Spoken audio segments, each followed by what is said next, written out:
যাইতো, বাট উপরে যে অবস্থা চাইলে উঠতে পারবো না।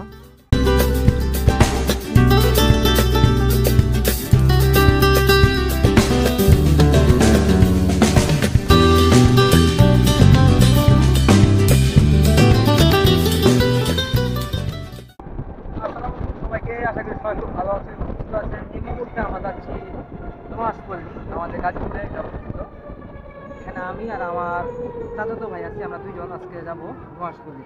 তো আপনারা আজকে ভিডিও দেখতে থাকেন, আর নোয়াজপল্লীর ভিতরে কি কি আছে সমস্ত জিনিসগুলো আজকে আমাদের এই ভিডিওর মাধ্যমে আপনাদেরকে তুলে ধরবো। তো আমরা নোয়াজপল্লীর যে এরিয়ার মধ্যে ঢুকে গেছি অলরেডি। আর এই যে দেখেন এখানে